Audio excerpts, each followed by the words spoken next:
好，大家好啦，咁就我應該起碼成個月冇開過聲啦。咁咧，喺我面前就有個video capture 卡啦，咁就喺 Amazon 買嘅。咁佢個包裝就寫咗佢有啲咩 support 啦，咁就事不宜遲啊，咁啊打開個盒睇下裏邊有啲咩啦。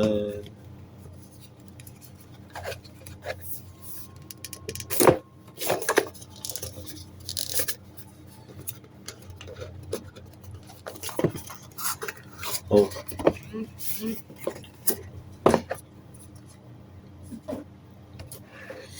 開，咁就打開咗佢啦。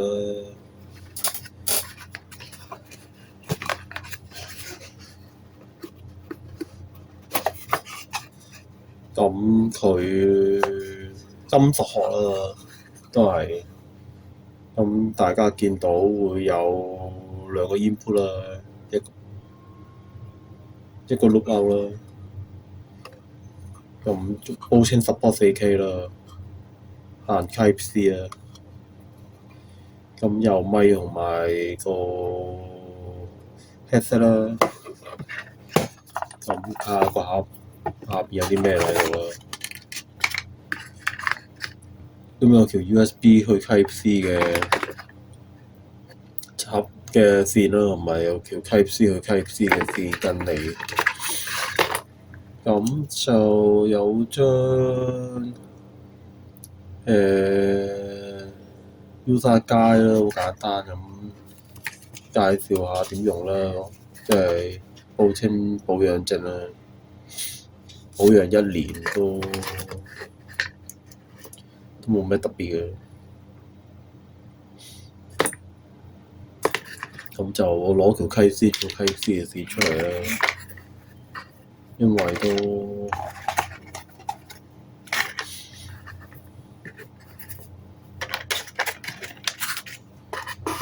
好啦，好，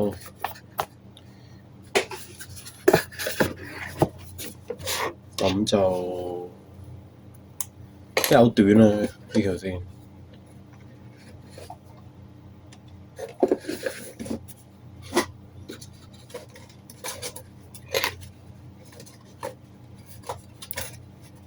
唔知認唔認到啦，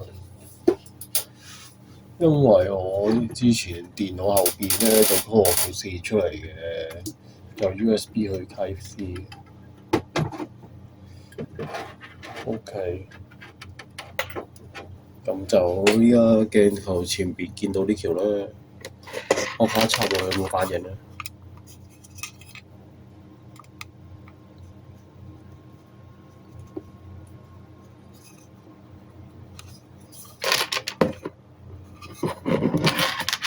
應該就啱嘅，插到落去。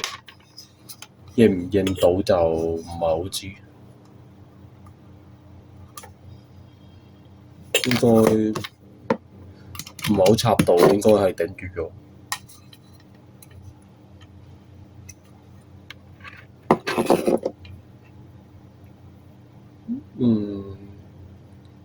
試下再插一次。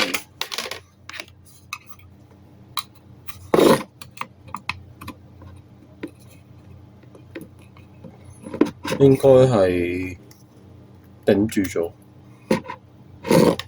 冇辦法，要用返個原裝條線。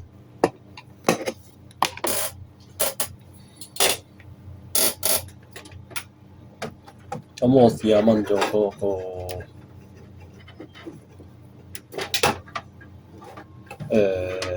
卡必打連合線。我試下另外呢條鏡頭前面呢條線睇下可唔可以認到。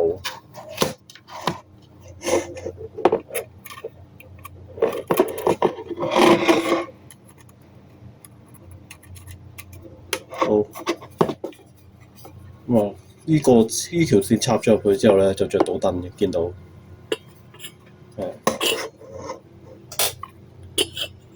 咁就應該大家見到有燈着。咁咧我睇下先。